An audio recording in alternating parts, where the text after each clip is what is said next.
Yeah, so whenever I'm teaching and I'm interacting with students when it comes to the music industry, I teach a lot of media studies courses. So we end up talking about a lot of different things that kind of goes into the music industry. So I just taught a global media studies class this past semester. It's essentially like a media 101 course on how to be media literate, looking at the history of media and how we want to be able to be a filter and not a sponge when it comes to any type of media we consume. So we did a section on the music industry, and a lot of my students were incredibly shocked when we broke down a budget for somebody who was on a record label and learning about how record labels work. And that's something that you wouldn't really get in any other course, especially at the colleges I teach at. They're D3 liberal arts colleges, so they don't usually have like a music career or music and entertainment degree program at all. So this is one way that the students can learn a little bit more about that. Plus, I make myself very available if they do ever want to go down that path, that we can have a discussion or a conversation about it.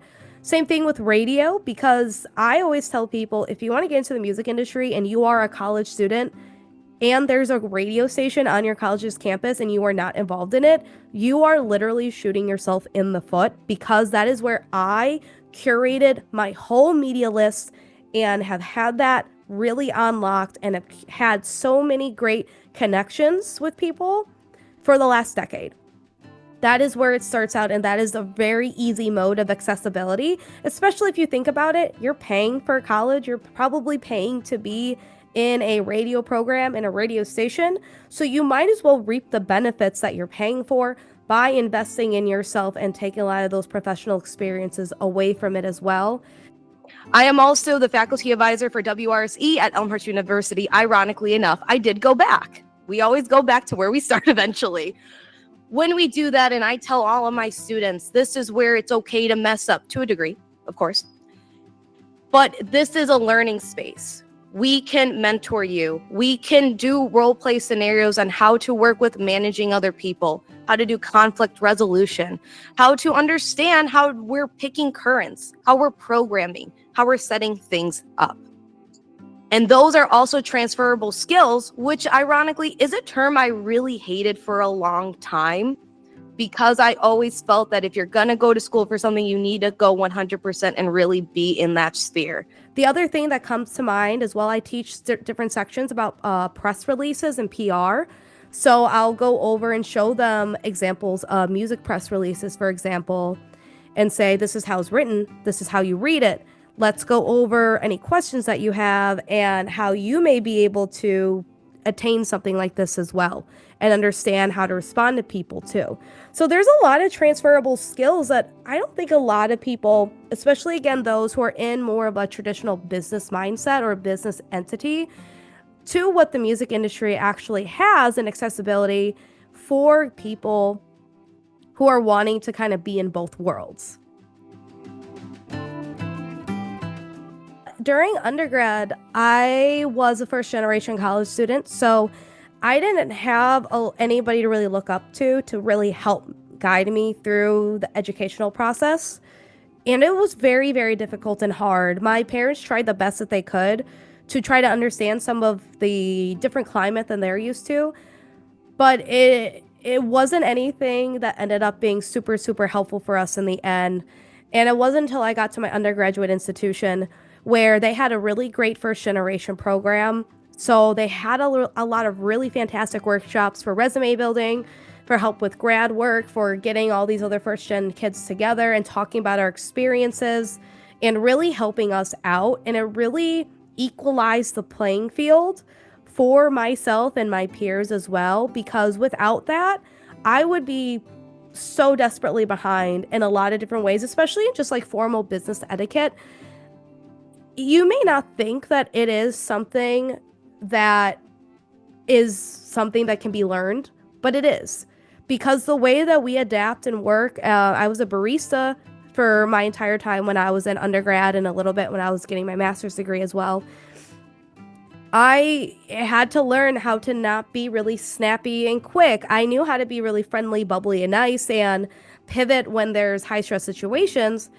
But I didn't know how to really appropriately even dress in an office or anything of that nature, even though I knew that I probably wasn't going in a traditional career path like that, I still wanted to know how to present myself properly. And without those programs, I think just in general at any college, it really is a disadvantage to a lot of students who are like myself, first generation, who wouldn't have that guidance otherwise, because I came out of undergrad with some mentors who are still my mentors to this day, and some of them are my colleagues at the college I actually teach at, which is fantastic. But I didn't get those until after 4 years. I would have needed them way earlier. I think another thing that was a struggle as well was obviously financial, which I think a lot of people can relate to. It was very expensive to go to college. I also have a learning disability. I'm dyscalculic, and I wasn't diagnosed with that until I was in my second year of community college. And it kind of put everything together, made a lot of sense. But I also struggled a lot when it came to science and math classes. And if there was anything with the numbers in any other courses, I did receive accommodations for those. And while now I've experienced other accommodations I did had to get when I got into my more professional field, some people may say this is right or wrong, but I just am, again, playing the game because this is also a hard industry to be in. When I was working in radio, I did not disclose my disability because I was worried that I would be pushed to the side, or if any small mistake happened, I thought it'd be immediately ousted. So all I knew is I took everything that I learned from a lot of other sessions that I went to help with figuring out how to operate within my own disability on my own in the real world, which I hate to use the term real world, but more professional world. I took a lot of those tactics, and I even said, okay, if I have to log on at 10 a.m. for work, I'm going to log on maybe 30 minutes before and get myself set up with the numbers, color code things, get everything in line. And because I know it might take me a little bit longer because I need to be more thorough, but that's how I have to operate, because otherwise I could lose a lot of opportunities, because at a certain point, reasonable accommodations could be unreasonable for some folks, especially currently in this governmental climate. And I'm big on also just taking personal responsibility for whatever you need to do to help yourself really progress in a society that unfortunately isn't always going to be disability accessible for folks. But it really helps showcase to people that you can absolutely do what you need to do no matter what, and you can overcome a lot of this adversity as well. And I really do think that besides the financial part of it, but the biggest thing that really also held me back was my disability and dyscalculia, really. But I feel very proud to have overcame that after I got the final diagnosis and I was able to get the proper accommodations. And I've never really been vocal about this. I keep this usually under wraps, again, because I don't want this to ever have a negative stigma against myself. I am big on just being an advocate for yourself, understanding the laws, but also being personally responsible for what you need to do. But I think through a lot of that personal accountability and responsibility throughout the years, it's only bettered myself. But it was a huge struggle to get me to a certain point, especially in undergrad, because I was almost failing even remedial math and science courses because I just could not grasp the concepts due to the numbers moving around everywhere, for example. So that was probably my biggest struggle, besides the other two things that I mentioned that really comes to mind for it. I think the career can definitely be worth it, but you have to be somebody who hustles, is okay with gig work, and it needs to be okay with really working your way up. And working your way up is a term that's come under a lot of fire over the last handful of years, because when you work your way up, you're usually not paid, or you're paid very, very little. However, I would argue that I would rather work with somebody who I knew was in the dirt doing the grunt work and working alongside me, because in a worst case scenario situation, they're going to understand how to fix it from the bottom up, rather than somebody who just kind of waltzed it into the job and doesn't want to get their hands dirty, doesn't always want to be a team player, is somebody who says, that's really not in my job description. Honestly, that is probably the biggest pet peeve that I have, and I've experienced it with a couple folks in radio, where they'll say, that's out of my job description, but we're working in a newsroom. And in a 24/7 newsroom where there's breaking news, you don't get the luxury to say that, because we're all in this together. And again, we have a we have a right to the citizens to give that news out.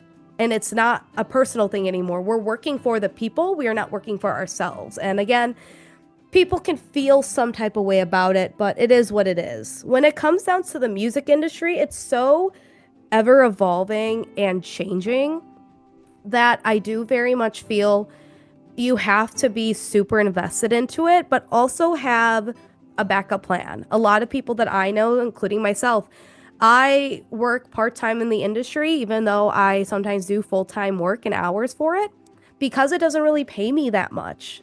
It's very hard to do that, especially if you're not in a major market like New York or LA. Nashville's kind of slowly coming up on it. Even though I'm in Chicago, which is a top 3 city, we don't have a lot of music industry like full-time roles available. It's really just kind of Live Nation, Ticketmaster, and if you get lucky, if a gig at Audio Tree comes up every once in a blue moon, and if you're lucky, you can get in. It's very difficult. So I think if you very much love this industry, you love the culture, you love the people, it's going to be worth it. If you're somebody who thinks you can go into music or even journalism and make a bunch of money right off the bat, you are delusional. And I'm going to need to sit down and have a conversation with you and hold your hand while I tell you these are not industries that you do for yourself per se. You do it for the audience and you do it for the people. And if that is what you want to do, this is going to be worth it. If you want to come in and just kind of have the clout for it, you'll probably fit in some areas, but a lot of people aren't going to want to kind of like work with you because this is very much a people industry and we talk. You always want to be nice. You want to be open. You want to be friendly. If you come up as somebody who's pompous, people aren't going to want to work with you unless they absolutely have to. But you don't want to have that on your name, on your reputation. So I do think it's worth it for the right person, but you need to really evaluate what you're willing to do and also have a few backup plans just in case if anything change. Especially because we saw that really adapt when COVID hit, when the pandemic hit. We saw the music industry be absolutely torn down and decimated. We saw a lot of journalists as well do the same thing. So knowing what you can hop over to in a worst case scenario, because we saw that it did happen, is always something I am a huge advocate for as well. I think one of my biggest highlights from when I graduated undergrad, I graduated top of my major, and I had graduated with about 6 national awards for my work in radio. That was kind of fantastic and crazy. When I graduated with my master's, I wasn't as involved on campus, but I was also working 2 part-time jobs that were essentially full-time roles. And literally a month after I graduated, I didn't even have my degree in my hands yet. I was offered a job to be a faculty advisor of a college radio station, to teach at my undergraduate alma mater, and I was also promoted internally at the radio station company I was working for to a full-time role, which was something I was very much working towards. So I feel like those were great highlights for myself, and I think overall, something I take away from a highlight currently for the roles that I do as a professor is that I have had a lot of students over the last year come up to me and tell me that they learned a lot from my teachings. They really appreciate me involving a lot of real world experience and not just reading from a textbook or just reading from articles and academic resources. I even had a couple students come up to me this past semester and told me that they really appreciate me kind of being hard on them and really pushing them to do better because nobody else was doing that for them. And they really needed to like have a reality check. And I thought that that was kind of crazy.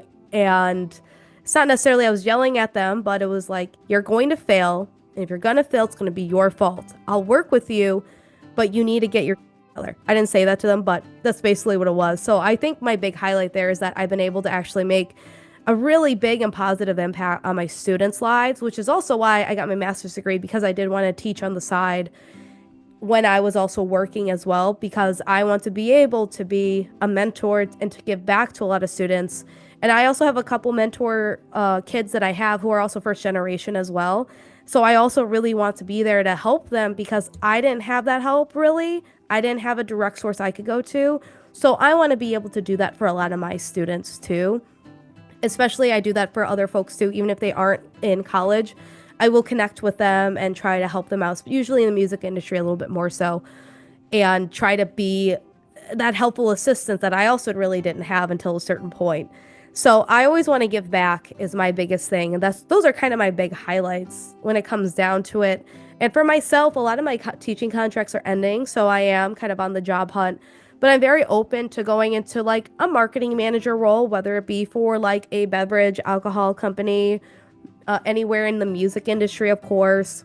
Looking at also colleges too, but I'm also expanding to see what may be out there for me to in maybe non-traditional areas for myself for work, as I label non-traditional that are probably traditional for a lot of folks. For example, doing like content copy for a law firm or something like that. That would be non-traditional for myself. But it is an untapped area now that more people are understanding the impact of social media and what it can do for a lot of businesses as well. So I'm still also freelancing too as a journalist, and I'm really open to anything that can be in those creative veins or also obviously teaching students. So I feel like there's a lot of positives that could come out of it. It's just more of understanding what's going to be the best fit and sometimes even pivoting to something that is quote unquote non traditional is needed for the time being.